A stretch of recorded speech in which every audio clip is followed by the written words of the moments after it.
तो पोको का नया स्मार्टफोन यानी पोको M3 ऑफिशियल हो चुका है और आपकी टैगलाइन यूज करेगी है मोर देन यू एक्सपेक्ट। तो आज की वीडियो के अंदर हम यही देखने वाले हैं कि पोको इस फोन के अंदर हमें क्या दे रही है एक्सपेक्टेशन से ज्यादा, क्या फीचर्स हैं, क्या लुक्स है, कितनी प्राइस में आएगा, और साथ ही बात करेंगे इंडिया लॉन्च की भी। यानी आपको A to Z सारी इन्फॉर्मेशन मिलने वाली है, बस ध्यान से वीडियो को देखते रहना। खैर सबसे पहले आ जाते हैं अपने मुद्दे पर। सामने आप देख सकते हैं कुछ इस टाइप का डिजाइन देखने को मिला है। फोन के अंदर इस नए डिजाइन का कैमरा मॉड्यूल दिया गया है। वैसे अगर बात कर ले सेटअप की तो आपको टिपिकल सेटअप देखने को मिलते हैं। 3 कैमरास हैं 48 मेगापिक्सल के प्राइमरी सेंसर के साथ। फ्रंट की अगर बात कर ली जाए तो LCD पैनल है। 6.5 इंच की स्क्रीन दी गई है ड्यूड ऑफ नॉच के साथ।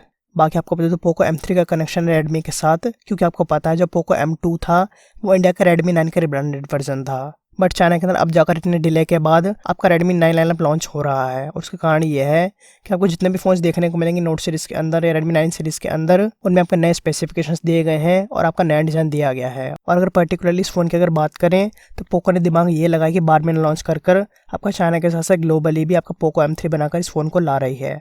क्योंकि अगर 1 हफ्ते बाद, 2 हफ्ते बाद या फिर 1 महीने बाद आपका रिब्रांड करके लॉन्च करते स्मार्टफोन को, तो सब ट्रोल करते कि पोको ने यहाँ पर कुछ नया नहीं करा, आपका सेम स्मार्टफोन ला रही है सेम स्पेसिफिकेशंस के साथ। तो चलो ये चीज़ पोको ने यहाँ पर सही करी कि रिब्रांड करने के लिए आपका ज़्यादा टाइम नहीं लिया।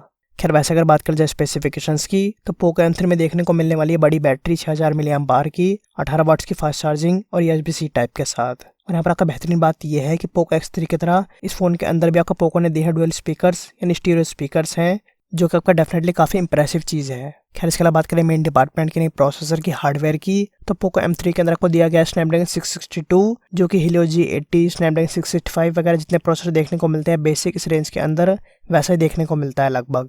यहाँ पर पोको ने टैगलाइन तो यूज़ करी है more than you expect, but ऐसा कुछ खास देखने को नहीं मिलने वाला है फ़ोन के अंदर। आपका सिंपल सा 10,000 रुपये के रेंज वाला बजट स्मार्टफोन ही रहने वाला है, जिसमें बड़ी बैटरी है, डिसेंट प्रोसेसर है, अच्छे खासे लुक्स और कैमराज आपको देखने को मिलने वाले हैं। वैसे आपका 24 नवंबर को लॉन्च होने वाला है ग्लोबली, और अगर बात करें इंडिया लॉन्च की तो उसमें आपको ज़्यादा डिले नहीं करेगी पोको, नेक्स्ट मंथ के फर्स्ट या फिर सेकंड वीक में आपका एक्सपेक्टेड है। वैसे कमेंट्स में एक चीज़ जरूर बताना कि आपके हिसाब से कितनी प्राइसिंग स्मार्टफोन की होनी चाहिए। बाकी वीडियो पर अपना प्यार दिखाते हुए एक लाइक तो जरूर दे ही देना। इसके अलावा जरूर ज्वाइन करो टेलीग्राम चैनल को, डिस्क्रिप्शन और पिन कमेंट के अंदर लिंक है। अगर आपने अब तक ज्वाइन नहीं करा है तो जरूर ज्वाइन करो, सब्सक्राइब करने के बाद बेल आइकन यहाँ से दबा देना। इसके अलावा बाकी चैनल पर जाकर देखो, लाइक कर दो, दबा दो। मिलता है आपसे नेक्स्ट वीडियो में। Till next step, stay blessed and bye bye.